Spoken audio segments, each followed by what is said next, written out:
It's like reading the comments. Can we see what that says, right? I'm stuck on an island. If you see this message and you're a good guy, please help me.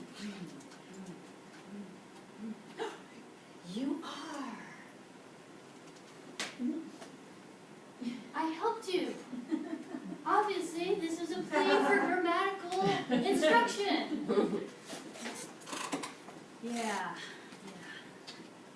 Right.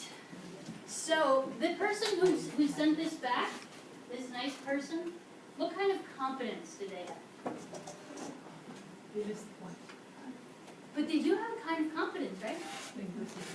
Yes, they have grammatical competence, but It's the situational issue. yes, they don't understand pragmatics, right? Because this is not obviously not a plea for grammatical instruction.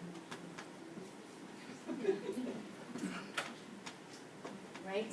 So just because we know all the grammar doesn't mean we're going to be able to catch a taxi.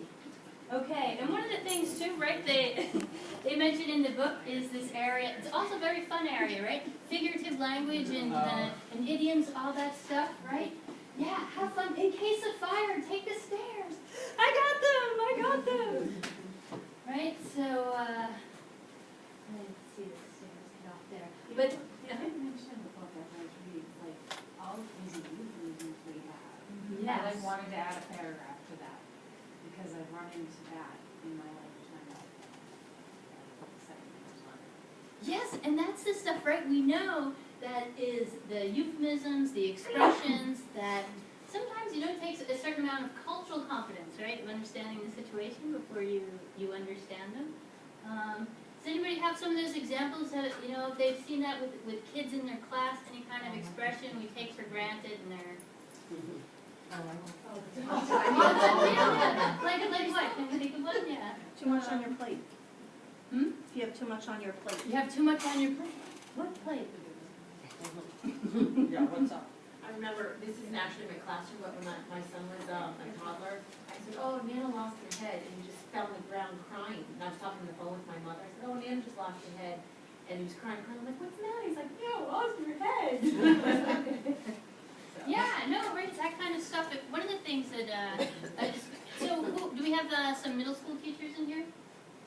This stuff is great with middle schoolers, right? They love language play, right? Get them to talk about this stuff. Get them to, I've had teachers, ask their kids to interview their grandparents or parents about kind of expressions. That was one of the things, like this chapter, I always try to do an age check. And sometimes I wondered if the examples were like, well, I don't know if we still use that expression. I couldn't recognize the ones that they use, and I'm old.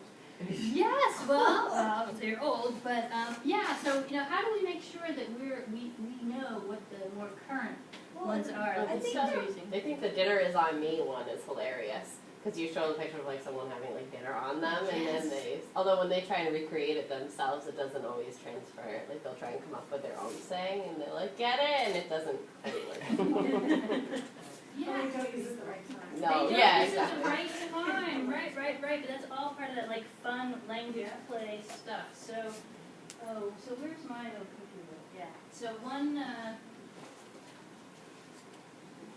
Because I realize my slides don't fit there. Okay.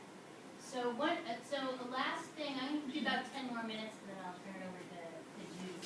So when we're thinking about all these different things that we mentioned tonight in terms of emotions and situation and performance, and using your previous background, using understanding of social context, right, to kind of create meaning and understand what this language thing is.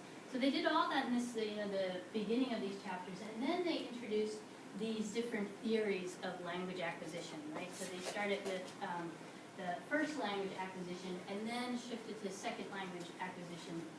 So we're going to talk about a little bit about that now. Just in terms of the three theories that they mentioned. No, sorry, my slide doesn't match. I'll put them up here. I'll have committee discussion. It was behaviorist.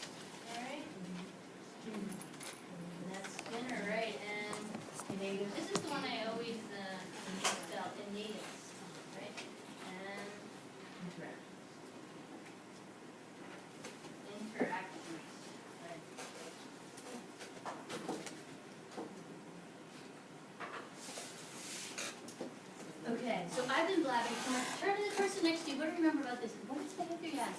That's Skinner, that's Jones.